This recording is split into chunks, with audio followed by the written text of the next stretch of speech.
சாந்தி. எல்லோரும் சந்தோஷமாக இருக்கிறீங்களா? ஸோ இப்போ சமீபமாக தெலுங்கானாவில் இந்த ரோட்டோரமாக ஐஸ்கிரீம் தள்ளுவண்டியில் விற்பாங்க இல்லையா, எல்லா இடங்கள்லையுமே அது ஃபேமஸ். குறிப்பாக கொஞ்சம் டூரிஸ்ட் பிளேஸ்லலாம் அது நடக்கும். இது இல்லாமல் ஊர்களில் கூட தெரு தெருவாக தள்ளிட்டுலாம் வருவாங்க. ஸோ அந்த மாதிரி ஒரு தள்ளுவண்டிக்காரர், அவர் ராஜஸ்தானில் இருந்து வந்ததாக சொல்கிறாங்க. அவர் பப்ளிக்கில் வண்டி இருக்கும் பொழுது பேண்ட் ஜிப்பை அவுத்து சுயன்பம் பண்ணுறார். அதாவது விந்தை அந்த ஐஸ்கிரீம்லேயே கலக்கிறார், அந்த ஐஸ்கிரீம் தயாரிக்கிற அந்த பொருளில் கலக்கிறார். ஸோ அதோட யூரினும் போகுது. இதை ஒருத்தர் வீடியோ எடுத்துடுறாங்க எட்டருந்து. அதுக்கப்புறம் இது அங்கே இருக்கக்கூடிய போலீஸ் டிபார்ட்மெண்ட்டு எல்லாருக்கும், அந்த உணவுத்துறை எல்லாரும் பார்த்து அவரை பிடிச்சி அந்த ஐஸ்கிரீம் எல்லாம் லேபுக்கு அனுப்பிச்சா கன்ஃபார்மாக அதில் விந்து யூரின் இது தான் கலந்து இருக்குது. அடுத்தது அவரை அரெஸ்ட் பண்ணிட்டாங்க. அந்த வச்சுருந்த அத்தனையும் அவர் கையாலே கொட்டவும் வச்சுட்டாங்க கீழே. ஸோ இப்போ அவர் கிட்ட ஐஸ்கிரீம் எத்தனை பேர் வாங்கி சாப்பிட்ருப்பாங்க, அவங்களுக்கு எப்படி இருக்கும்? ஆனால் இது அங்கே மட்டும்தான் நடக்குதா அப்படிங்கிறது ஒரு பெரிய கேள்விக்குறி தான். ஏன்னா இன்றைக்கு மனிதர்கள் காசுக்காக எதை வேணும்னாலும் பண்ண தயாராகிட்டாங்க. இல்லை காசுக்காக கொலை பண்ணுறதை பார்க்குறோம், நிறைய விஷயங்களை பார்க்குறோம். அதை ஒரு சேவையாக இல்லையா, இப்போ ஒரு மளிகை கடை வைக்கிறது, ஹோட்டல் வைக்கிறது, இதெல்லாம் மக்களுக்கான ஒரு சேவை. காசு வாங்கிட்டே பண்ணாலும் அது ஒரு சேவையாக பண்ணுறது தான். ஆனால் இப்போ அந்த சேவை மனப்பான்மை போய் வெறும் காசு அப்படிங்கிற நிலை வந்துடுச்சு. அதுக்கேற்ற மாதிரி விலைவாசியும் அதிகமாகுது, வேலையில்லா திண்டாட்டமும் அதிகமாகுது. ஸோ அது இல்லாமல் இவன் சுயநலமாக இருக்கான். சுயநலமாக இருக்கிறதுனால தான் இவ்வளோ மாறுது, சுயநலம் அதிகமாக ஆரம்பிக்குது. ஸோ அதனால் நம்ம எந்த இடத்துலையுமே உணவு தரமாக இருக்கும் அப்படின்னு எதிர்பார்க்கணுன்னா அதுவே ஒரு மிகப்பெரிய அறியாமை. நான் சொல்கிறது ரோட்டோர கடை மட்டும் இல்லை, பெரிய பெரிய ஹோட்டலில் கூட. ஏன்னா அந்த இடம் அப்படியே பாலிஷாக இருக்கும், சூப்பராக இருக்கும், எல்லாம் இருக்கும். கிச்சனில் போய் பார்த்தீங்களா? ஆக்சுவலாக நம்ம வீட்டிலையே சமைக்கிறாங்க ஒரு 4 பேர்னால் கண்டிப்பாக 3 பேர் சுத்தமாக இல்லாமல் தான் சமைப்பாங்க. காய்கறி ஒழுங்காக கழுவ மாட்டாங்க, பாத்திரத்தை ஒழுங்காக கழுவ மாட்டாங்க, கையை கூட டாய்லெட்டுக்கு போயிட்டு ஒழுங்காக கழுவ மாட்டாங்க. ஸோ வீட்டில் சமைக்கிறவங்களே இந்த அழகுன்னா, ஹோட்டலில் வெறும் காசுக்காக மட்டுமே சமைக்கிறாங்கன்னா அவங்கக்கிட்ட உங்களால் எப்படி சுத்தமாக சமைப்பாங்கன்னு எதிர்பார்க்க முடியும் இல்லையா? ஸோ அதனால் அது ஏன்னா பெரிய பெரிய ஹோட்டல்கள் எல்லாம் கெட்டுப்போன பொருட்கள், குறிப்பாக கெட்டுப்போன நான்வெஜ் ஐட்டம், மட்டன், மீன் இதெல்லாம் யூஸ் பண்ணதை அதிகமாக நியூஸ் சேனலில் காட்டுறாங்க, பெரிய பெரிய ஹோட்டல்ஸ். ஸோ இப்போ இந்த ஐஸ்கிரீம் இந்த மாதிரி பொருளுமே இப்படி தான் இருக்குது. இதுக்காகவே தான் கடவுள் சொன்னாரோ அப்படின்னு யோசிக்கிற மாதிரி இப்போ இருக்குது. என்னென்னா கடவுள் எங்களுக்கு பிரம்மகுமாரிகளுக்கு கொடுக்குற நியமம், வெளியில் சாப்பிடாதீங்க, பூண்டு வெங்காயம் சாப்பிடாதீங்க, மாமிச உணவு சாப்பிடாதீங்க. வெளியில் அப்படிங்கிறது ஹோட்டலில் மட்டும் கிடையாது, நண்பர்கள், உறவினர்கள், அந்த மாதிரி தெரிஞ்சவங்க தெரியாதவங்க வீட்லேயும் சாப்பிடாதீங்க. உங்கள் வீட்டிலேயே கூட இந்த ஞானத்தை எடுத்து இறைவனின் நினைவில் சமைப்பவர்களின் உணவை மட்டும்தான் நீங்கள் சாப்பிடணும். பெஸ்ட்டு நீங்களே சமைச்சு சாப்பிட்றது தான். அது எவ்வளோ சிம்பிளாக இருந்தாலும் அது சுத்தமான உணவு. அந்த சுத்தமான உணவில் இருக்கக்கூடிய எனர்ஜி நீங்கள் ரொம்ப சத்தான உணவுன்னு நினச்சிட்டு வெளியில் வாங்குகிற உணவில் இருக்காது. இது இல்லாமல் மனிதர்களுடைய எண்ணம் இல்லையா, இவர் விந்தை கலந்தார், யூரினை கலந்தார், அதை விட அவருடைய எண்ணம் அங்கே கலக்குது. அதுதான் முக்கியமான விஷயம் இல்லையா? அங்கே போகிற பெண்களை எல்லாம் அவர் தவறாக பார்க்கறதுனால தான் அப்படி செய்ய தோணுது. அது இல்லாமல் இன்றைக்கி எல்லாரும் அந்தளவுக்கு காமத்துக்கு அடிமையாயிட்டாங்க. குறிப்பாக இன்டர்நெட் வேறு வந்துடுச்சு.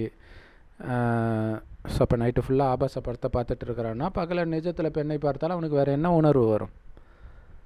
அப்போ அவங்க பப்ளிக் பிளேஸில் இருப்பாங்க, கடையை விட்டுட்டு அவங்க வெளில போக முடியாது. அப்போ எல்லா தப்பையும் அந்த இடத்துல தான் பண்ணுவாங்க. யூரின் போகிறதா இருந்தாலும் சரி, எதுவாக இருந்தாலும் சரி. இதை நம்ம புரிஞ்சிக்கணும். ரோட்டோர கடையை நான் சாப்பிடுன்னு ரொம்ப பெருமையாக செலிப்ரிட்டிஸ்லாம் கொடுக்குறாங்க. அவங்களே இதை தான் சாப்பிட்ருப்பாங்க.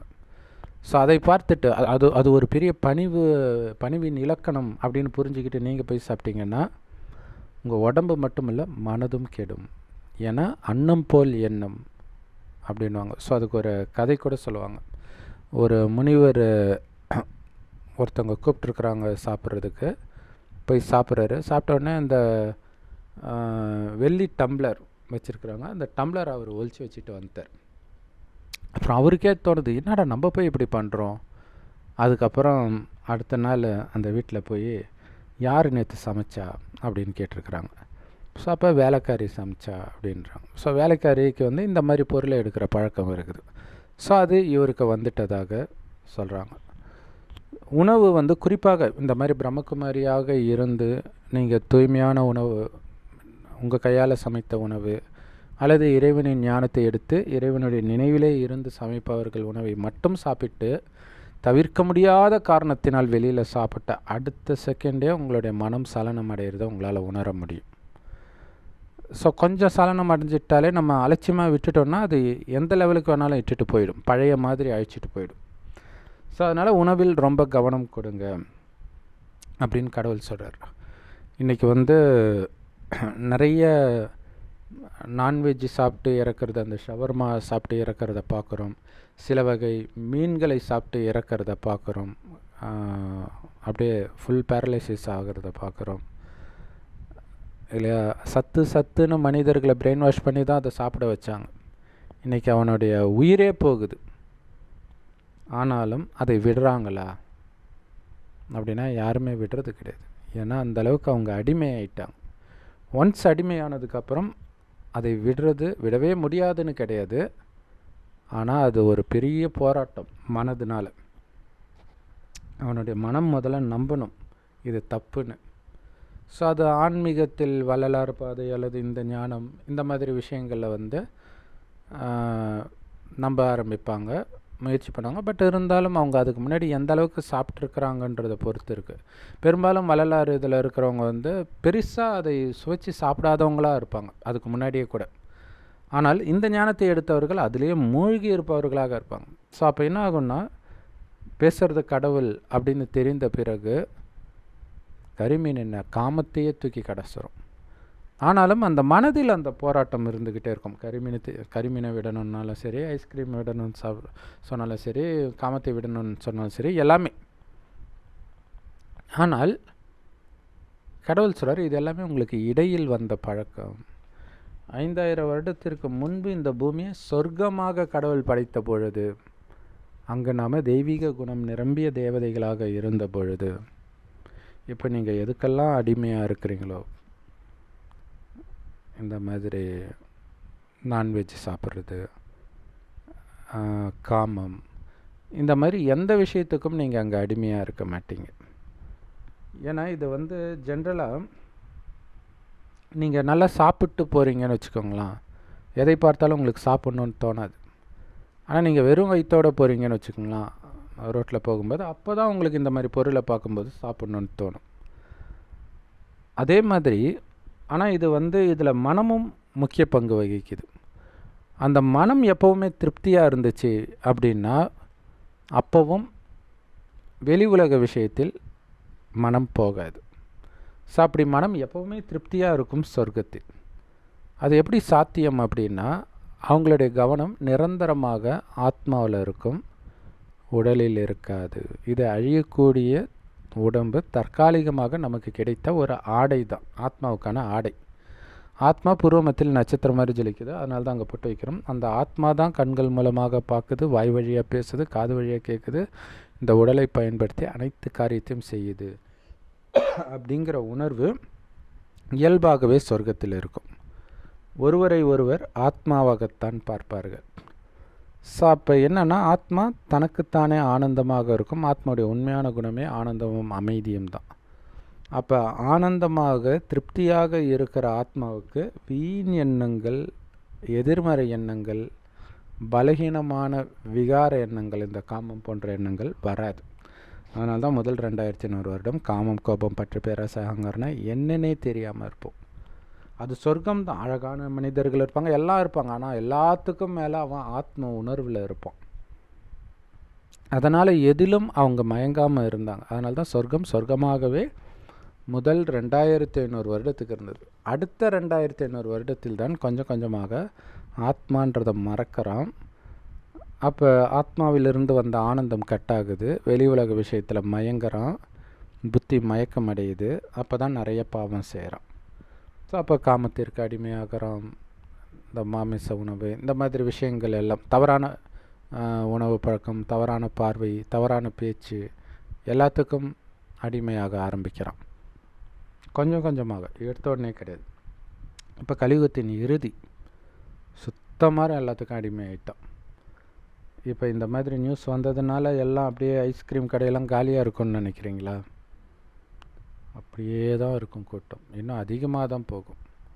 ஷவர்மா சாப்பிட்டு இறந்த உடனே கறி கடைக்கெல்லாம் போகிறத விட்டாங்களா? ஃபுட் ஆஃபீஸர் போனாங்க, மற்றபடி மக்கள் போய்கிட்டு தான் இருக்கிறாங்க. ஏன்னா அந்தளவுக்கு நான்வெஜ்ஜுக்கு அடிமையாக இருக்கிறாங்க.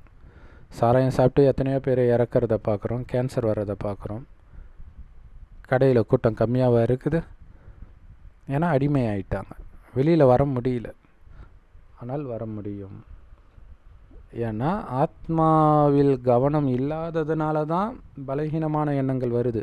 மீண்டும் ஆத்மாவில் கவனத்தை எடுத்துகிட்டு வந்தீங்கன்னா இந்த வெளி உலக கவர்ச்சி வராது. அதே நேரத்தில் முன்கூட்டியே சொல்லிடுறார், வெளி உலகத்து விஷயத்தை பார்க்காதே, கேட்காதே, நினைக்காதே, இந்த மாதிரி வெளியில் சாப்பிடாதே, இந்த மாதிரி நிறைய விஷயங்கள், மாமிசம் சாப்பிடாதே, இந்த மாதிரி விஷயங்கள்லாம் சொல்கிறார். ஒவ்வொருத்தரையும் ஆத்மான்னு பாருன்னு. ஆனால் எடுத்த உடனே அது வராது. வலுக்கட்டாயமாக நம்ம பார்ப்போம், இருந்தாலும் மனதளவில் போராட்டம் நடக்கும். ஸோ அந்த போராட்டத்தை சரி செய்வதற்கு இறைவனை நினைக்க நினைக்க ஆத்மாவுக்கு பலம் நிரம்பும் போது தானாகவே அந்த போராட்டம் அடங்கி அமைதியாக ஆகும். இப்போ ஆனால் இது ஒரு மரணத்துக்கே எடுத்துகிட்டு போகுதுன்னு வச்சுக்கலாம். ஏற்கனவே கூட இது மாதிரி சாப்பிட்டு இறந்துருக்கலாம், ஆனால் இது சாப்பிட்டதுனால தான் இறந்ததுன்னு நமக்கு தெரியாது. அதுதான் பிரச்சனை. ஸோ இப்போ இதை பார்த்து கொஞ்சம் பெரியவங்க கொஞ்சம் உஷாராவாங்க. ஏன்னா பெரும்பாலும் ஐஸ்கிரீம் குழந்தைங்களுடைய ஃபேவரேட். அப்போ இந்த மாதிரி நியூஸை பார்க்குறவங்க குழந்தைக்கு வாங்கி கொடுக்க மாட்டாங்க. கொடுக்க வேண்டிய அவசியம் கிடையாது.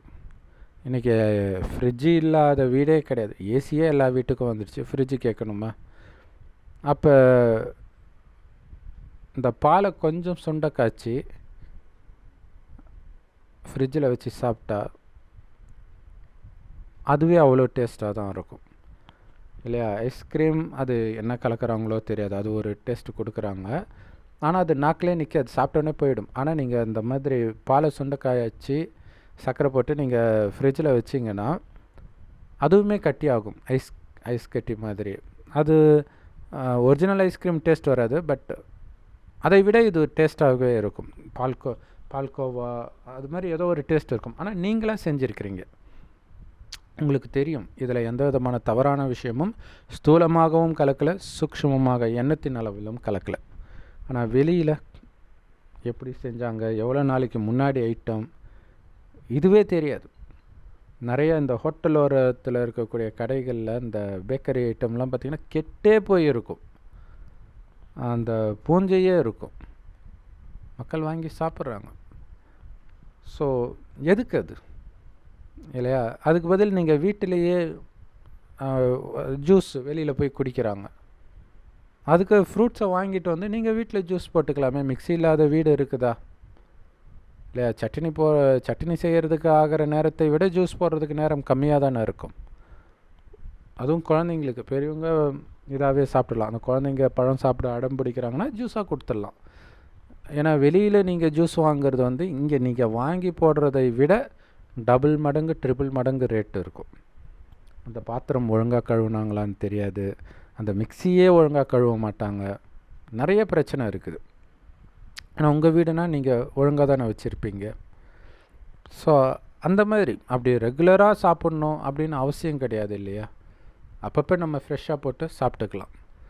ஸோ இந்த மாதிரி குழந்தைகளை பக்குவப்படுத்தி பழக்கப்படுத்தி வெளியில் சாப்பிட்றது ஒரு அருவருப்பான குணம் அப்படிங்கிறத போதிக்கணும். ஆக்சுவலாக எங்களுக்கெலாம் சின்ன வயசில் ஸ்கூல் புக்கிலே இருந்துச்சு, வெளியில் சாப்பிடக்கூடாது, அப்படின்ட்டு. அப்போ என்ன, வெளியில் ஃப்ரூட்ஸ் தான் விற்கும், அதையே சாப்பிடக்கூடாதுன்னுவாங்க. அப்புறம் வடை செஞ்சு விற்பாங்க, சூடாகவே விற்றாலும் சாப்பிடக்கூடாதுன்னுவாங்க. அது உண்மையிலே நல்ல விஷயம்தான். ஸோ இது சொல்கிறதுனால எல்லாம் மாறிட போகிறதில்ல, ஆனால் குறைஞ்சபட்சம் நம்ம மாறலாமே. ஏன்னா அது மனதின் அளவிலும் பாதிக்குது. இப்போ சொர்க்கத்தில் இப்போ ஒன்றும் இல்லை, கோயிலுக்கு போகிறோம். கோயிலுக்கு போகும்போது முதல்ல போனால் கூட நம்மை அறியாமல், அதனால தான் கிறிஸ்தவர்கள் முஸ்லீம்கள் கோயிலுக்கு போகக்கூடாது அப்படின்னு சொல்கிறதுடைய காரணம். ஏன்னா உங்களை அறியாமல் அது பிடிச்சி இழுக்கும். வேறு எங்கேயும் அது இருக்காது, சர்ச்சில் இருக்காது, மசூதியில் இருக்காது, அந்த வைப்ரேஷன் எங்கேயுமே இருக்காது, கோயிலில் இருக்கும். அது எப்படி இருக்குது, கிறிஸ்தவர் வந்தாலும் சரி முஸ்லீம் வந்தாலும் சரி பிடிச்சி இழுக்கும். அது எப்படி இழுக்குது அப்படின்னா, பல ஜென்மமாக அந்த கோயில் கட்டினதுலேருந்து ஒரு சில கோயில்கள் ரொம்ப ஃபேமஸாக இருக்கும். குறிப்பாக சிவன் கோயில் எல்லாமே பயங்கர வைப்ரேஷனோடு இருக்கும், நல்லா பிரம்மாண்டமாகவே கட்டுவாங்க. ஸோ அந்த கோயிலுக்குள்ளே நீங்கள் முதல் தடவை போயிருக்க மாட்டீங்க, பல ஜென்மம் பல தடவை போயிருப்பீங்க. ஸோ ஒவ்வொரு தடவையும் உங்களுடைய குணம் மாறும். ஆனால் முதல்ல நீங்கள் போகும்போது உங்களுடைய குணம் நல்லா தான் இருந்திருக்கும். ஏன்னா போக போக தான் மனிதனுடைய குணம் மோசமாகுது. ஸோ அப்போ அங்கே போகும்போதெல்லாம் அந்த முதல்ல நீங்கள் போகும்பொழுது இருந்த குணம் உங்களை அறியாமல் ஸ்லைட்டாக எமர்ஜ் ஆகுது.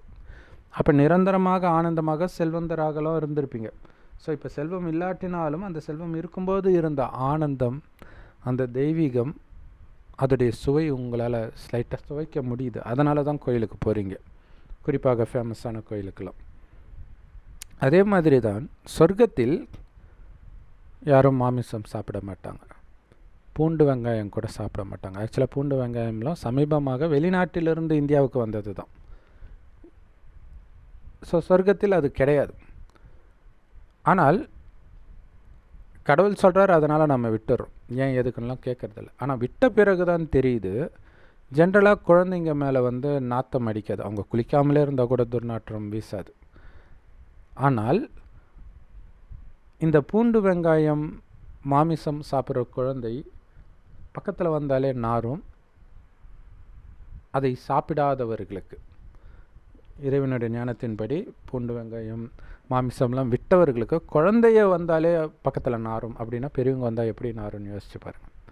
ஸோ அப்போ தான் நமக்கு தெரியுதோ இதில் ஏதோ ஒன்று இருக்குது, மனிதனுடைய உடலே துர்நாற்றம் வீச வைக்கிது, அதனால தான் கடவுள் சாப்பிடக்கூடாதுன்னு சொல்கிறார். இன்னொன்று, சொர்க்கத்தில் அது சாப்பிட்ற பழக்கம் கிடையாது. அப்போ அந்த சொர்க்கத்தின் உணவு முறைகளை இங்கே நீங்கள் கடைப்பிடிக்கும் பொழுது, அந்த உணவு முறையை கடைப்பிடிக்கும் பொழுது இருந்த குணங்கள் உங்களுக்கு கொஞ்சம் கொஞ்சமாக எமர்ஜ் ஆகும். அதேமாரி இந்த மாமிசம் சாப்பிடும் பொழுது, சாப்பிட்ட பிறகு உங்களுக்கு வந்த குணங்கள் மாமிசம் சாப்பிடும்போதும் எமர்ஜ் ஆகும். ஸோ மாமிசம் சமீபமாக தான் சாப்பிட ஆரம்பித்தோம், அதிலும் குறிப்பாக இந்த 2 ஜென்மம் தான், இந்த ஒரு ஜென்மம் தான். ஏன்னா நாங்கள் சின்ன வயசில் இருக்கும்போதே பார்த்திங்கன்னா மாமிச கடையெல்லாம் ஊருக்கு ஒதுக்குப்புறத்தில் இருக்கிறோம், மட்டன் கடையெல்லாம் ஊருக்கு ஒதுக்குப்புறத்தில் இருக்கும். அது என்றைக்கோ ஒரு நாள் தான் வாங்கிட்டு வருவாங்க. இன்னும் கேட்டிங்கன்னா வருஷத்துக்கு ஒரு தடவை கடை வெட்டுறதுன்னு வெட்டுவாங்க கிராமத்தில். மற்ற நாள்லாம் சாப்பிடவே மாட்டாங்க, நான்வெஜ்ஜுக்குன்னு கடையே இருக்காது. இன்றைக்கி வெஜிடேரியன் கடை தான் இருக்க மாட்டேங்குது. வெஜிடேரியன் கடைன்னு போட்டிருக்கிறான், உள்ளே மீன் குழம்பு ஊற்றுறான், அது என்றைக்கு வெஜிடேரியன் ஆச்சுன்னு தெரில. ஆம்லெட்டு போடுறான், அதுவும் வெஜிடேரியன் ஆகிடுச்சான். ஸோ அவங்க பிஸ்னஸ், வெஜிடேரியன்ஸ் எல்லாம் இப்படி மாறிட்டதுனால அவங்களும் அப்படி பண்ணுறாங்க. ஆனால் இன்றைக்கி மனிதனுடைய குணமும் ரொம்ப மோசமாக இருக்குது இல்லையா? நான்வெஜ் சாப்பிட்ட பிறகு வந்த குணங்கள் நான்வெஜ் சாப்பிடும்போது தானாகவே வெளிப்பட போகுது.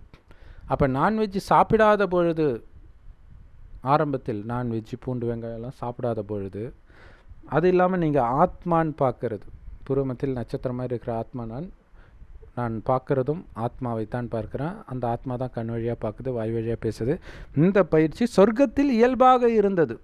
ஸோ அதை தோன்றீங்க, இது எல்லாமே அந்த சொர்க்கத்தின் குணத்தை மேலே எடுத்துகிட்டு வரும். அதுக்கு தான் இறைவன் இந்த பயிற்சியெல்லாம் கொடுக்குறார். ஆனால் இப்போ அதற்கான சக்தி வர மாட்டேங்குது, ஏன்னா வெளி உலக விஷயத்தில் மயங்கி கிடக்கிறோம் இல்லையா? ஸோ அந்த மயக்கத்திலேருந்து தெளியணும் அப்படின்னா ஆத்மாவுக்குள்ளே தெய்வீக சக்தியை நிரப்பணும். அந்த சக்தியில் எப்பவும் நிரம்பியவர் சிவபெருமானே. அவர் செம்பன் நிறமான ஒளி உலகத்தில் நட்சத்திரம் மாதிரி ஜொலிக்கிறார். உண்மையில் ஆத்மாக்களாகிய நாமும் அவர் கூடவே தான் அங்கே இருக்கிறோம். அங்கேருந்து நாம் பிறப்பிறப்பு சக்கரத்தில் வருகிறோம், சொர்க்கத்திற்கு வருகிறோம், நரகத்தில் வரும். சிவபெருமான் ஒருபொழுதும் தாயின் கர்ப்பத்தில் பிறப்பதே கிடையாது. ஸோ சொர்க்கத்திலும் வரல, நரகத்திலும் வரல. நரகம் அழிவதற்கு 100 வருடம் முன்பு, கடைசி 100 வருடம் ஒரு வயோதிகர் உடலில் வந்து இந்த ஞானத்தை கொடுக்கிறார். அவருக்கு பிரம்மான் பேர் வச்சு அந்த ஞானத்தை கொடுக்கிறார். அந்த ஞானம்தான் அனைத்து பிரம்மகுமாரிகள் ராஜயோக தியான நிலையத்திலும் முற்றிலும் இலவசமாக முரளி அப்படின்னு போதிக்கப்படுது. யூடியூப் வெப்சைட்ஸில் இருக்குது. அதோடைய லிங்க் இந்த வீடியோ கீழே டிஸ்கிரிப்ஷனில் கொடுக்குறோம். அவசியம் பார்த்து பயன்பெறுங்கள். இப்போ இறைவனுடைய ஞானத்தை நீங்கள் தினம் தினம் கேட்க, இதோடைய சாரமே உங்களை ஆத்மான்னு உணர்ந்து சிவபரமாத்மாவை நினைக்கணும். செம்பு நிறமான ஒளி உலகத்தில் இருக்கிறார் இல்லையா, இதுதான் பரந்தமம் பரலோகம்லாம் சொல்லுவாங்க. ஸோ செவ்வானத்தில் நட்சத்திரம் மாதிரி சிவனை என்னுடைய அப்பான்னு அன்பாக நினைக்கணும். ஸோ நினைக்க நினைக்க ஆத்மாவுக்குள்ளே அந்த சக்தி நிரம்பும். கூடவே இறைவன் கொடுக்குற ஞானம் அந்த தெய்வீக குணங்களை தூண்டும். நமக்குள்ளே இருக்கக்கூடிய அசுர குணத்தை எல்லாம் அழிச்சிக்கிட்டே இருப்போம். ஸோ இதன் மூலமாக உங்களுக்கு இந்த மாதிரி வெளியில் வாங்கி சாப்பிட்ற பழக்கம் இருந்தால், மாமிசம் சாப்பிட்ற பழக்கம், தண்ணி அடிக்கிறது, அல்லது வேறு எந்த கெட்ட பழக்கம், கள்ளத்தொடர்பு, விபச்சாரம், இந்த மாதிரி எது இருந்தாலும் ஒரு பக்கம் இறைவனுடைய நினைவில் இருக்கும் பொழுது, பேசுறது கடவுள்ன்ற நிச்சய புத்தி இருக்கும்போது தானாகவே அதில் இருந்தாலும் புத்தி விலக ஆரம்பிக்கும். ஆனால் ஃபஸ்ட்டு நீங்கள் முயற்சி பண்ணணும், கட் பண்ண முயற்சி பண்ணணும். இதுக்கு முன்னாடி கட் பண்ண முயற்சி பண்ண மாட்டீங்க, பண்ணவும் முடியாது. ஆனால் இப்போ இறைவனுடைய ஞானம் உங்களுக்கு பலத்தை கொடுக்கும். ஸோ இறைவனை புத்தினால் கெட்டியாக பிடிச்சிக்கிட்டு டக்குன்னு அதை கட் பண்ணும் பொழுது ஒரு 2-3 நாளில் பார்த்திங்கன்னா உங்களுடைய மனம் மீண்டும் அதை தேடி போகாது. அந்த 2-3 நாள் தான். நீங்கள் காமத்தை விடுறதா இருந்தாலும் சரி, கரிமீனை விடுறதா இருந்தாலும் சரி, வெளியில் வாங்கி சாப்பிட்ற பொருளை, ரெகுலராக சாப்பிட்ற பொருளை விடுறதா இருந்தாலும் சரி, கண்டிப்பாக முடியும். ஸோ இதுக்கப்புறம் என்ன ஆகும் அப்படின்னா, சொர்க்கத்தில் சதா ஆனந்தமாக இருந்தீங்க. வெளி உலக விஷயத்தில் உங்களுடைய கவனமே போகலை. இப்போ அதே மாதிரி ஆத்மாவில் கவனத்தை எடுத்துகிட்டு வர சொல்கிறார். அப்போ இந்த ஆத்மாவில் உங்களுடைய கவனம் இருக்க இருக்க ஆத்மா தனக்குத்தானே முழு திருப்தியாக இருக்கும் பொழுது அந்த வெளி உலக விஷயத்தை பார்க்கும் பொழுது உங்களுக்கு அருவருப்பாக இருக்கும். இதுக்கு முன்னாடி அதை சாப்பிட்டே ஆகணும்னு தோணுது, இதையா நான் சாப்பிட்டேன் அப்படிங்கிற உணர்வு வர ஆரம்பிக்கும். ஸோ எல்லா விஷயம், காமம் எல்லாத்துலேருந்தும், ஆனால் காமத்திலேருந்து வெளில வர்றது ரொம்ப நாள் ஆகும். அது மிகப்பெரிய எதிரி இல்லையா. அதாவது புத்தினா, அதாவது உடலால் வந்துடுவீங்க, பட் புத்தியில் அந்த டிஸ்டர்பன்ஸ் இருந்துக்கிட்டே இருக்கும். ஸோ பட் இருந்தாலும் உங்களால் கிட்ட நெருங்க கூட முடியாது. ஏன்னா அவங்க பக்கத்தில் வந்தாலே உங்களுக்கு துர்நாற்றம் தாங்க முடியாது. போனால் நாத்தன்னுவாங்களே அப்படி அடிக்கும். ஏன்னா தூய்மையாக இருக்கும் பொழுது உங்களுக்கு மற்றவர்கள் துர்நாற்றம் வீச ஆரம்பிப்பார்கள். அதை புரிஞ்சுக்கணும். ஸோ இப்போ மனதில் மட்டுமே போராட்டம். ஸோ அந்த மனதிலும் இறைவனுடைய நினைவு, இறைவனுடைய ஞானம், அந்த முரளி சொல்கிறோம் இல்லையா, எல்லா பிரம்மகுமாரிகள் ராஜயோக தியான நிலையத்திலும் முற்றிலும் இலவசமாக கிடைக்குது. யூடியூப் வெப்சைட்ஸில் இருக்குது. அதோட லிங்க் இந்த வீடியோக்கு டிஸ்கிரிப்ஷனில் இருக்குது. ஸோ அந்த முரளியை குறைஞ்சது 3 தடவை ஒரு நாளைக்கு படிக்கணும். படித்ததை நாள் முழுவதும் அசை போட்டுக்கிட்டே இருக்க இருக்க ஒரு ஆனந்தம் வரும் பாருங்க. அந்த ஆனந்தத்திற்கு மனதை பழக்கப்படுத்த வேறு எதுவுமே உங்களுக்கு பிடிக்காது. எப்படி பிரகலாதனுக்கு ஹரிவோம் அப்படின்னு சொல்லாமல் என்னால் இருக்க முடியாது, மூச்சு விடாமல் கூட இருக்க முடியும், ஹரிவோம் சொல்லாமல் இருக்க முடியாதுன்னு நானே, அந்த மாதிரி உங்களால் சாப்பிடாமல் இருக்க முடியும், தண்ணி குடிக்காமல் இருக்க முடியும், ஆனால் இறைவனை நினைக்காமல் இருக்க முடியாது, இறைவனின் ஞானமாகிய முரளியை படிக்காமல் இருக்க முடியாது. அந்த நிலை அடைவீங்க. இப்போ உங்களுடைய ஆனந்தம் மிக உயர்ந்த விஷயத்தை சார்ந்து இருக்குது. ஸோ இதன் மூலமாக ஆத்ம உணர்வும் தூண்டப்படுது. அப்போ அந்த இதுக்கு முன்னாடி உங்களுக்கு ஆனந்தத்தை கொடுத்த கீழான விஷயங்களிலிருந்து உங்களுடைய புத்தி விலகும். அதிலிருந்து நீங்கள் இப்போ மிக உயர்ந்தவராக இருப்பதாக உங்களுக்கு அனுபவமாகும். இதை இறைவன் சொன்னாலும் எல்லோரும் ஏற்றுக்குவாங்களான்னா கோடியில் சிலர் தான் ஏற்றுக்குவாங்க, ஏற்றுக்கிட்டு ஃபாலோ பண்ணுவாங்க. ஆனால் மற்றவர்கள், ஏன்னா இப்போ உலகம் அழியிறதுக்கு 100 வருடம் முன்பு வராருன்னா உலகம் அழியணும். இப்போ நாம் சொர்க்கத்துக்கு தயாராகிறோம். சொர்க்கத்தின் குணத்தை இப்போ எடுத்துகிட்டு வர்றதுனால தான் கலியுகம் அழிந்து வரப்போகிற சொர்க்கத்துக்கு நாம் போயிடுவோம். மற்றவர்களெல்லாம் மேலே பரந்தாமத்துக்கு போயிடுவாங்க, நம்மளும் மேலே போயிட்டு தான் வருவோம். இப்போ மற்றவர்கள் இறைவனுடைய ஞானத்தை எடுக்க மாட்டாங்க. அதே நேரத்தில் அவங்க சொர்க்கத்தில் வராட்டினாலும் நரகத்தின் ஆரம்பத்தில் அல்லது பாதியிலெல்லாம் வருவாங்க. எல்லோரும் கடைசியில் வர மாட்டாங்க. அப்போ கடைசியில் இருக்கிற குணத்திலிருந்து அவங்க மாறினா தானே அதுக்கு முன் ஜென்மங்கள்லே பிறக்க முடியும். ஏன்னா இப்போ இருக்கிறத விட முன் ஜென்மம் நல்லா தான் இருந்திருக்கும் முந்தைய தலைமுறை. ஸோ அது எப்படி சாத்தியம் அப்படின்னா தண்டனை. இப்போ பார்க்குறோம் இல்லையா நியூஸில், இந்த மாதிரி விந்துவையும் யூரினையும் கலந்து ஐஸ்கிரீம் செய்கிறாங்கன்ட்டு. அது ரோட்டில் பண்ணாங்க, பார்த்தீங்க, வீடியோ எடுத்தீங்க. கடைக்குள்ளே பண்ணால் வீடியோ எடுத்துடுவீங்களா? இல்லை பெரிய பெரிய ஹோட்டலில் என்ன கிச்சன் நம்ம கண்ணுக்கு தெரிகிற மாதிரியாக இருக்குது. எப்படி வேணாலும் பண்ணுவாங்க. பண்ணிவிட்டு அது ஜோக்கு வேறு அடிப்பாங்க இல்லையா? இப்போ நமக்கு வீட்டில் இருக்கிறோம், கோல்டு சளி பிடிக்குது, என்ன பண்ணுவோம்? அதுவே நமக்கு கஷ்டமாக இருக்கும். ஒவ்வொரு தடவையும் போய் மூக்கு சீந்திட்டு வர்றது அல்லது துப்பிட்டு வர்றதுக்கு. அவன் வேலை பார்த்துட்டு இருக்கிறான், அவன் ஒவ்வொரு தடவையும் போய் சீந்திட்டா வருவான். அப்போ அவன் செய்கிற பரோட்டாலையோ எதுலேயோ அப்படியே சளியை போட்டு பண்ணாலும் கண்டிப்பாக ஆச்சரியப்படுறதுக்கு கிடையாது. நடப்பதற்கான வாய்ப்பு ரொம்ப ரொம்ப ரொம்ப ரொம்ப அதிகம். ஏன்னா அங்கே போய் எல்லாம் பார்த்துக்கிட்டு இருக்க போகிறதில்ல. ஸோ அதை புரிஞ்சுக்கிட்டு வெளியிலே போனால் கூட குறைஞ்சபட்சம் ஒரு தயிர் சாதம் எடுத்துகிட்டு போங்க. அது ஒரு 2-3 நாள் கூட தாங்கும். வரப்பிரசாதம் தயிர் சாதம் இல்லையா? லெமன் சாதமும் தாங்கும். இது இல்லாமல் சப்பாத்தியெல்லாம் கூட, ஆனால் அதுக்கேற்ற மாதிரி செய்யணும். ஸோ இந்த மாதிரி நீங்கள் செய்த உணவை மட்டும், அது ரொம்ப சிம்பிளாக இருந்தால் கூட சாப்பிடுங்க. அதுதான் உங்களுக்கு பாதுகாப்பு. ஏன்னா வெளியில் சுவைக்காக அஜினமோட்டோ போன்ற நிறைய விஷயங்களை கலக்கிறாங்க. இது இல்லாமல் அவன் என்னென்ன கஷ்டத்தை பெரும்பாலும் பார்த்திங்கன்னா நிறைய எனக்கு தெரிஞ்சு இந்த கள்ளத்தொடர்பு அதிகமாக ஆரம்ப கட்டத்திலேயே ஹோட்டலில் வேலை செய்யக்கூடிய அந்த சமையல் மாஸ்டர்கள் மத்தியில் தான் அது அதிகமாக வந்தது. இப்போவும் இருக்குது. ஸோ அப்போ அவங்க எந்த எண்ணத்தில் செய்வாங்க, அது இல்லாமல் அந்த சூட்டிலே வேறு இருக்கிறாங்க. அது இன்னும் காம உணர்வை அதிகமாகவே தூண்டும், உடம்பு ஹிட்டானால். ஸோ அப்போ நீங்கள் அதை சாப்பிட்ற உணவு உங்களுக்கு காம உணர்வை தூண்டும். சாதாரண வெஜிடேரியன் உணவே சொல்கிறேன், நான்வெஜ்னால் கேட்கவே தேவையில்லை. ஸோ இது இல்லாமல் பிஸ்னஸ் மைண்டு, வீட்டில் இருக்கக்கூடிய கவலை, இந்த மாதிரி ஏதோ ஒரு விஷயம் ஓடிட்டு இருக்கோம். அல்லது பாட்டை கேட்டுட்டு சமைச்சிட்டு இருப்போம். பாட்டுலேயும் விகாரம் தான் இருக்குது. ஏன்னா யாருடைய மனமும் அமைதியாக இறைவனுடைய நினைவில் ஆழ்ந்த அமைதியில் காரியம் செய்கிற அளவுக்கு பக்குவமாக இப்போ இல்லை. ஸோ அதை புரிஞ்சிக்கிட்டு நீங்களே சமைத்து சாப்பிடுங்கள். வெளியில் இருக்கிறத சாப்பிடாதீங்க. ஃபஸ்ட்டு கஷ்டமாக இருக்கிற மாதிரி தெரியும். அந்த டெம்ப்டேஷனை ஒரு 5-6 தடவை நீங்கள் கண்ட்ரோல் பண்ணிட்டீங்கன்னா அதுக்கப்புறம் டெம்ப்டேஷன் வராது. நீங்களே அலட்சியத்தினால போய் சாப்பிட்றீங்கன்னா தான் உண்டு. மற்றவங்க கொடுக்குறாங்களே சாப்பிட்டா என்ன அப்படின்னு நினச்சதான். சாப்பிட மாட்டேன்னா மாட்டேன். ஆக்சுவலாக வைஷ்ணவர்கள் அப்படி இருப்பாங்க. எனக்கு தெரிஞ்ச ஒரு ஃப்ரெண்டு வைஷ்ணவன் இருந்தான். ஃப்ரெண்டு வீட்டில் கூட சாப்பிட மாட்டான்,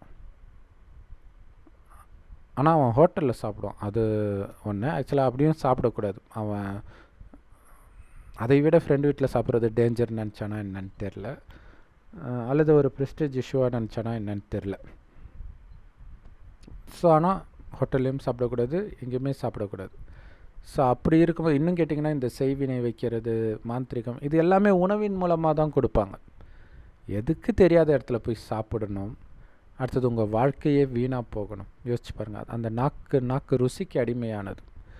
ஆனால் இந்த சாத்விகமான உணவு சாப்பிடும்போது கிடைக்கிற சந்தோஷம் இருக்குது பாருங்களா, அது நல்லா இருக்கும். இப்போ நீங்கள் ஒரு தயிர் சாதம் சாப்பிடும்போது வர டேஸ்ட்டுக்கும் கறி பிரியாணி சாப்பிட்றதுக்கும் ரொம்ப வித்தியாசம் இருக்குது. ரெண்டுமே சுவை தான். ஆனால் இது சாத்விகமாக இருக்கும். தயிர், சாம்பார், அதாவது காரம் இல்லாமல் செய்கிற சாம்பார், இதெல்லாம் சாத்விகமாக இருக்கும். நல்லா காரஞ்சாரமாக சாப்பிட்றது, கறி, பிரியாணி, மீன், இதெல்லாம் சாப்பிட்றது அது நிறையா வேறு சாப்பிடுவீங்க. அந்த மிருகத்தனம், அது ஒரு ரேப்பு மாதிரி தானே இல்லையா? ஒரு வெறித்தனமாக அந்த சுவைக்கு அடிமையாகி செயல்படுறது. ஸோ அது உடம்புலையும் பலவிதமான பாதிப்பை ஏற்படுத்தும். அதனால் சாத்வீக உணவை மட்டும் சாப்பிடுங்கள். அந்த சாத்வீக உணவு உங்களை அடிமைப்படுத்தாது, அந்த சுவை அடிமைப்படுத்தாது. சுவையாக இருக்குன்னு தெரியும், அடிமைப்படுத்தாது. அதேமாதிரி காய்கறி சுவை இது எதுவும் அடிமைப்படுத்தாது. ஆனால் அசைவ சுவை டக்குன்னு அடிமையாக்கி விட்டுரும். அந்த மாதிரி தான் காமமும் இல்லையா. ஒரு பெண்ணை பார்க்கக்கூடிய பழக்கம் இருக்குது அப்படின்னா அதிலிருந்து அது நீங்கள் வயசானாலும் வராது. உங்களுக்கு பேரம்பேத்தி இருப்பான், அவன் என்ன நினைப்பான் உங்களை பார்த்து யோசிச்சு பாருங்கள். ஸோ என்ன நினைப்பான், உங்களை வீட்டில் சேர்த்துக்க மாட்டான். அவன் ஒரு பொம்பளை பொறுக்கி தாத்தா, அவன் வீட்டுக்கே வர வேண்டான்றாங்க. உங்களை நம்பி உங்கள் மகனே உங்களுடைய பேர குழந்தைய பக்கத்தில் விட மாட்டாங்க. ஸோ அப்படிப்பட்ட அவமானம் தேவையா? அதனால் பார்வை தூய்மையாக இருக்கட்டும். அதாவது ஆத்மான்னு இருந்தால் ஆத்மாவை மட்டும் பார்க்கட்டும். வாயில் வரும் வார்த்தைகள் ரொம்ப கண்ணியமான, இனிமையான, மரியாதையான வார்த்தையாக மட்டும்தான் இருக்கணும். அது உங்களை அவமானப்படுத்துகிறவங்க கிட்ட கூட உங்களுடைய வார்த்தை அப்படி தான் இருக்கணும், இனிமையாக தான் இருக்கணும். ஏன்னா இதை நாம் பழக்கப்படுத்திக்கணும், அதுதான் முக்கியம். இதுதான் மற்றவர்களுக்கு உங்கள் மீது ஒரு நம்பிக்கையையும் அந்த ஒரு அன்பையும் உருவாக்கும். அப்புறம் வேலையெல்லாம் தானாக தேடி வரும். ஏன்னா இன்றைக்கி நல்ல குணமுடையவர்கள் தான் இல்லை, திறமையானவன் இருக்கிறான் ஆனால் ஃப்ராடாக இருக்கிறான். அப்போ ஃப்ராடாக இருக்கிற திறமையானவன் தேவையில்லை. அதனால் நிறைய கம்பெனியெல்லாம் கூட ஏமாற்றி எழுதி வாங்குறதெல்லாம் நடக்குது நிறைய இடத்துல. ஆனால் நேர்மையாக இருக்கிறவன் வெகுளியாக இருந்தாலும் அவங்கள விட மாட்டாங்க, கூடவே வச்சுக்கணுன்னு தான் நினைப்பாங்க. ஸோ இறைவனுடைய வழிப்படி இறைவனுக்கு பிடித்த மாதிரி நீங்கள் நடந்தால் உலகத்தில் உள்ள அனைவருக்கும் உங்களை பிடிக்கும். இல்லை அப்படின்னா எப்படி அந்த நாக்கு சுவையை உங்களால் கண்ட்ரோல் பண்ண முடியல, அதே மாதிரி உங்களுடைய மனதின் எதையும் கண்ட்ரோல் பண்ண முடியாது. அப்போ ஒரு டைம் திருடுறது எல்லாமே உங்களுடைய மனதை ஓகேன்னு சொல்லிடும். ரஜினிகாந்த் பொண்ணு வீட்டில் ஒரு அம்மா திருடி மாளிகையே கட்டிச்சு, 30,000 சம்பளமா. 30,000 சம்பளம்லாம் பத்துமான்னு கேட்குது. ஏன்னா எப்படிலாம் தன்னை சமாளிச்சிக்கிறாங்க பாருங்கள், தன்னுடைய வக்கர புத்தியை செயல்படுத்துறதுக்கு. ஸோ அந்த மாதிரி ஆகிடும். ஸோ அதனால் எல்லாத்துலேருந்தும் சகோதர ஆத்மா இந்த பயிற்சி தான் இருக்கணும். உங்கள் கணவன் உங்கள் மனைவியை பார்க்கும்போதே அந்த பயிற்சி நீங்கள் பண்ணாதான் மற்றவர்களையும் உங்களால் ஆத்மாவாக பார்க்க முடியும். என் மனைவி தானே நான் காமத்தில் ஈடுபடுறேன், என் கணவன் தானே காமத்தில் ஈடுபடுறேன்னா இதே தான் மற்ற ஆண் பெண்ணை பார்க்கும்போதும் உங்களுக்கு தோணும். அதை புரிஞ்சுக்கணும். ஏன்னா உங்கள் மனதை அந்த சுவைக்கு நீங்கள் அடிமையாக்கி வச்சிட்டீங்க. அப்போ உங்களுக்கு என்ன தோணும், பெண் காமத்தை கொடுப்பவள், ஆண் காமத்தை கொடுப்பவன். அப்போ ஒவ்வொரு ஆணை பார்க்கும்போதும் அந்த எண்ணம் தானாக வந்துடும். ஸோ அதை புரிஞ்சுக்கணும். அதை புரிஞ்சுக்கிட்டால் ஆத்மாவை மட்டும் பாருங்கள், தேவையில்லாமல் மற்றவர்கள்கிட்ட அதிகமாக பேசக்கூடாது. இந்த மாதிரி நிறைய விஷயங்கள் இறைவன் சொல்கிறார். ஏன்னா இதெல்லாம் சொர்க்கத்தில் நாம் இப்படி தான் இருந்தோம். ஸோ அதன்படி நடக்க கொஞ்சமாக சொர்க்கத்தின் குணம் தானாக வெளிப்படவும் ஆரம்பிக்கும். ஸோ இந்த ஞானத்தை எடுத்தவர்கள் கிட்டேயே கொஞ்சம் எச்சரிக்கையாக தான் இருக்கணும், மற்றவர்கள்கிட்ட ரொம்பவே விலகி இருக்கணும். ஏன்னா இந்த ஞானமே எடுக்கலை, மனசு கண்ணா பின்னான்னு கண்டதை சுற்றிக்கிட்டு இருக்கும். அவன் பக்கத்தில் கொஞ்சம் நேரம் உட்காந்தாலே உங்கள் எண்ணத்தில் நிறைய வர ஆரம்பிச்சிடும். பேசாமலே உட்காந்துட்டு இருந்தாலே பஸ்லேயே. அப்போ அவங்க கூட பழகினா என்ன ஆகும் யோசிச்சு பாருங்கள். அதுதான் சங்கதோஷம் கெடுத்துடும் அப்படின்னு கடவுள் சொல்கிறார். ஸோ கடவுளே வந்திருக்கிறார், அவர் கொடுக்குற ஞானத்தை மட்டும் சிந்தனை செய்து அவரை மட்டும் உங்களுடைய நண்பனாக, அப்பாவாக, அம்மாவாக, குருவாக, டீச்சராக நினைத்து ஒவ்வொரு அடியும் அவர் சொல்கிற மாதிரி மட்டும் நடங்க. இப்போவே உங்களுக்கு சொர்க்கம் மாதிரி அனுபவமாகும். அது மட்டும் இல்லாமல் நிஜ சொர்க்கத்திலும் அடுத்த 2500 வருடம் இருக்க போகிறோம். அங்கே நம்முடைய புத்தியை கெடுக்கக்கூடிய எந்த விஷயமும் இருக்காது. சுயநலம், காமம், கோபம், பற்று, பேராசை, அகங்காரம் எதுவுமே இருக்காது. கணவனும் மனைவியும் நமக்கு ஒரு வாரிசு வேணும்னு நினைக்கும்போது மனைவி கர்ப்பம் அடைவாள். அதனால தான் உங்களை கோயில் கட்டி கும்பிட்றோம். அப்படிப்பட்டவர்கள் நீங்கள் தான். மீண்டும் அந்த மாதிரி ஆகணும், அந்த பேரின்ப நிலையில் நிரந்தரமாக இருக்கணும்னா சிற்றின்பத்திலேருந்து உங்களுடைய புத்தியை நீக்குங்க, புலனின்பத்திலேருந்து உங்களுடைய புத்தியை நீக்குங்க அப்படின்னு கடவுள் சொல்கிறார். ஸோ இந்த சிற்றின்பங்கள் ஒன்ஸ் புத்தி போயிடுச்சு அப்படின்னா வெளியில் வர்றது கஷ்டம். ஸோ அதனால் அந்த சிற்றின்பத்தை பற்றி பேசுகிறவங்க கிட்ட இருந்தெல்லாம் விலகியே இருங்க. அவங்க எவ்வளோ க்ளோஸ் ஃப்ரெண்டாக இருக்கட்டும், ஏன்னா எப்போ நீங்கள் அங்கே போய் விழுறீங்கன்னே தெரியாது. நிறைய பேர் சொல்லுவாங்க, என் ஃப்ரெண்ட்ஸ்லாம் தண்ணி அடிப்பான், நான் சும்மா போய் உட்காந்துட்ருப்பேன், ஒரு டைமுக்கு அப்புறம் பார்த்தா இவனும் அடிப்பான். ஸோ அது காரணம் என்ன, போய் உட்காந்தது. அங்கே என்ன உங்களுக்கு வேலை? ஸோ ரொம்ப எச்சரிக்கையாக இருக்கணும். இதெல்லாம் வந்து குழந்தைங்களுக்கு சொல்லி வளர்க்கணும். நீங்கள் சொன்னால் கேட்க மாட்டாங்க, கடவுள் சொன்னால் கேட்பாங்க. பேசுகிறது கடவுள், நிச்சய புத்தி வந்தால் கேட்பாங்க. ஸோ அதனால் உடனடியாக அருகில் உள்ள பிரம்மகுமாரி சென்டர்களுக்கோ அல்லது நம்ம இந்த டிஸ்கிரிப்ஷனில் கொடுத்துருக்கிற லிங்க் மூலமாகவோ அந்த முரளியை தினம் தினம் கேட்டு இறைவனை மட்டும் உங்களுடைய வாழ்க்கை வழிநடத்தி செல்லக்கூடிய ஒரு கைடாக பயன்படுத்துங்கள். மனிதர்கள் எல்லாமே உங்களுக்கு தவறான வழியைத்தான் போதிப்பார்கள். ஓம் சாந்தி. தேங்க்ஸ் ஃபார் வாட்சிங்.